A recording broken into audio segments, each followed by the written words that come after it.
Hi everyone, this is Pradeep. In this video, we will learn how to build interactive dashboards in Excel. Now, when we have powerful visualization tools like Power BI or Tableau, then what is the need to learn these interactive dashboards in Excel? Why don't we use Power BI or Tableau for this purpose? So before we start building this dashboard, let us first understand why these dashboards are so important in day-to-day business activities.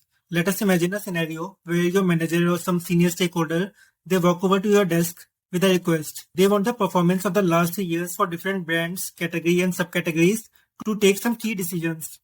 Now in the next 20 minutes there is a meeting, and in that meeting you need to show the performance of some top business metrics in the last 3 years. So the requirement is something like this. Which brands are driving the highest revenue? Which categories are losing profits? How are sales trending this year? What is year-on-year trend? And how is the performance at category, subcategory, brand level? So basically the requirement is to create a dashboard like this.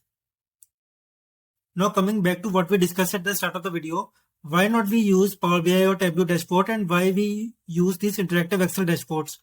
The biggest and the most important reason here is time constraint. Power BI and Tableau requires multiple steps of engineering and it is not possible to create these advanced dashboards in 20 minutes. Another reason is the requirement. For this meeting that is due in 20 minutes, the requirement is an overview of the key performance indicators like sales, units sold, and profits. Now, given the scarcity of time, the stakeholders have not asked for the detailed reports, they only want an overview. So, interactive Excel dashboards are a perfect fit for these business scenarios. So, before we start creating the dashboard, let us go through it once so that we understand what we are creating. This dashboard is to capture the performance at platform level. We have 4 slicers. The first slicer is for category, second slicer is for subcategory, then for brands, and the last slicer is for yearly trends. So using this dashboard, we can get the yearly trends at the category, subcategory, and brand level. Now you must be wondering that if we have only 20 minutes left, then why not simply create a pivot table, add pivot charts to it, and show that pivot table and pivot chart to the leadership.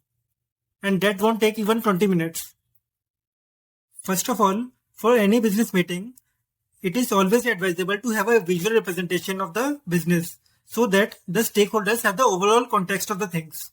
Now just imagine if we created separate pivot tables for units sold, separate pivot tables for revenue, separate for profits and yearly trends, then those pivot tables or those charts would have reflected the performance of these individual metrics in isolation. And the second reason is, these pivot tables and these pivot charts would not have interacted with each other. Now, what do we mean when we say that without this interactive dashboard, the pivot tables and pivot charts would have reflected the performance in isolation? Let us quickly have a look. So this is the pivot table for revenue and this is the corresponding chart. Similarly, this is the pivot table for profits and the corresponding chart.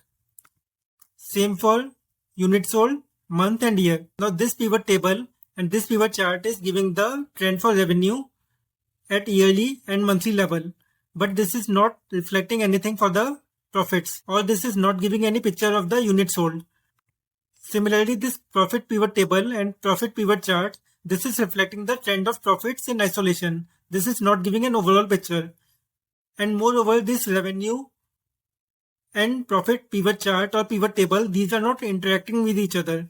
Now if we want to check the performance of revenue for a particular month or for a particular category, then we have to add a filter here and change the value. But again, those value will reflect only for the revenue. Those value won't reflect for the profits or the units sold. So therefore, a central dashboard like this is required. It reflects the performance of all the key performance indicators. And all the different charts, all the different slicers are connected to each other. So if we click on fashion, all the charts will change. Inside fashion, if we click on the shoes subcategory, then this will reflect in all the charts. Similarly, if we want the performance for a specific year, this will again reflect in all the charts. Unlike what we see in these individual dashboards, which reflect the performance for a single metrics, but these performance are in isolation and are not interacting with each other. Now this is the raw data.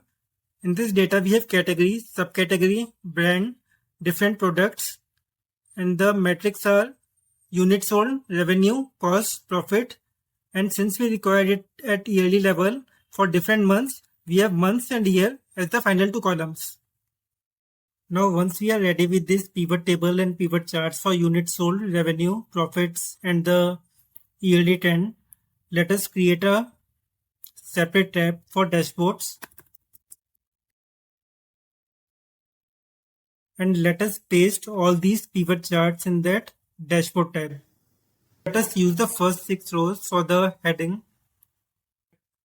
Next we have these 4 charts and we require these 4 charts to interact with each other, and we also require the slicers.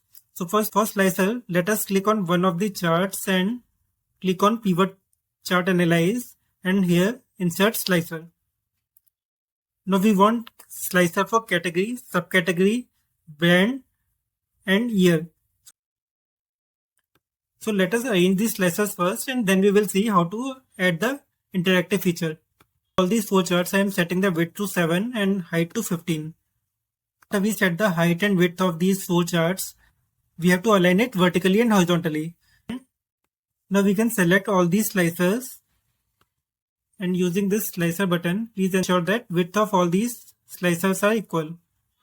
So as of now, we have created the pivot tables and copy pasted the corresponding pivot charts in this dashboard. And using this first pivot chart, I have added these 4 slicers. Now please note that these 4 slicers are not connected to all the 4 charts. These are connected to this single pivot chart only. I click on electronics or fashion or home, only this pivot chart is changing. These slicers are not interacting with these charts. Similarly, when I click on subcategory, only this pivot chart is changing. When I click on brand, only this pivot chart is changing. It is not interacting with the other pivot charts. So this is the limitation that we discussed earlier in the video. When you create separate pivot tables and separate pivot charts, they do not interact with each other and they do not give the overall business context. There is a simple solution for this. Click on any of the slicers. Select report connections. Now this report connections window, this shows that this slicer is connected to only one pivot table. So now click on all the pivot tables and click OK. Now if we click on the slicer, please note that all the charts will reflect the change.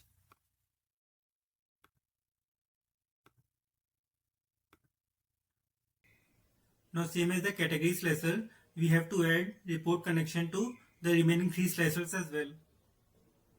Now once we add report connections to all the 4 slicers, all these 4 pivot charts will respond to the interactions with these slicers. For example, if we click on category slicer, see all the 4 charts are responding. Similarly, if we click on subcategory slicer, all the charts are responding. Same for brand as well and same for year as well.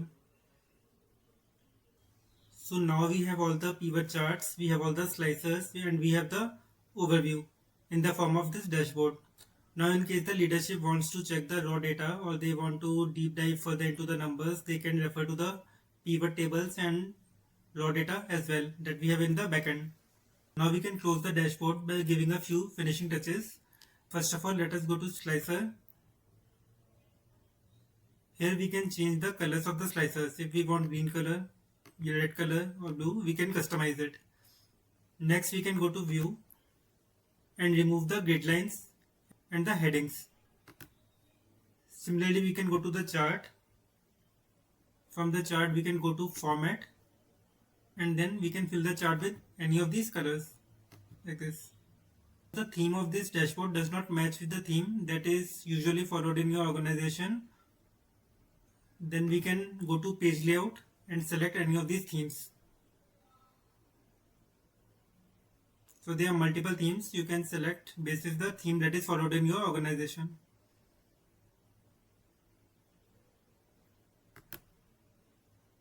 So after all the formatting, we have this dashboard. This includes the performance at the platform level for units sold, revenue, profits and the yearly trends.